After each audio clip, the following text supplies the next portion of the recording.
আমার রং চাকাবেন, আমার দুধ চাকাবেন, এখানে সবাই সবকিছু পাবেন। আমার রং ভাই চাকাবেন। তুমি যে সুন্দর গান গাইতেছো, আচ্ছা দাও, তোমার গান শুনে এত ভালো লাগলো, এক কাপ চা দাও আমারে।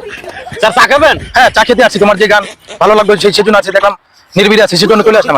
স্যার কি দুধ চা না রং চা? আচ্ছা দুধ চাই দাও দাও। স্যার দুধ চা চিনি ছাড়া না চিনি দিয়া? হ্যাঁ, চিনি দাও তুমি।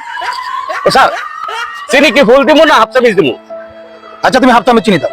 ও স্যার, স্যার চা যে খাইবেন পুকুরের পানি দিয়ে দিব না যে মোটর দিয়ে যে পানি তুলছে এটা এটা দিয়ে দিব? তুমি মটর দিয়ে তোলা পানি দিয়ে দাও। স্যার সিদ্ধ পানি দিব না ফুটানি পানি দিব না কাঁচা পানি দিব? তুমি ফুটানো পানি দাও। ও স্যার, স্যার ওয়ান টাইম কাপটা দিব না কাঁচের কাপটা দিব?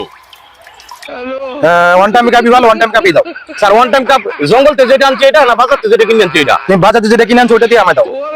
স্যার একটা আছে ভাইরাস দিয়ে আর একটা ভাইরাস ছাড়া। আরে তুমি এত প্রশ্ন করতেছো কেন? বাইরে বাইরে আমি কি বলতো, তোমার কাছে চা খেতে আসছি। মানে একটা হইলো গা স্যার যে আমি ওয়ান টাইম করতে যাবো চা দেই, হ্যাঁ। তারা খাইয়া কাপালায় থয়ে যায়, ওইটা আমি টুকাই আইনি আবার দুইয়া পালায় রাখি, এটা হলো ভাইরাস। এটা তো যদি খান তাহলে আমরা 5 টাকা কাপ, হ্যাঁ। আর যেটা বাজার থেকে কিনে আনছি এটা দেখাইলে 300 টাকা। ও তুমি তো ভালো কথা আছো, তুমি ওইটা দিয়ে দাও, যেটা 300 টাকা দাও। যেটা 300 টাকা দিব? হ্যাঁ। স্যার 3 আঙ্গুল দিব ডুবাইয়া না 1 আঙ্গুল ডুবাইয়া দিব? তোর মিয়া তোমার চাই খামো না, একটা চা খাই দিয়ে তোমার লাগে হাজার পাঁচা পাচ্ছি, তোমার চাই খামো, যাও মিয়া থেকে। তুমি খুব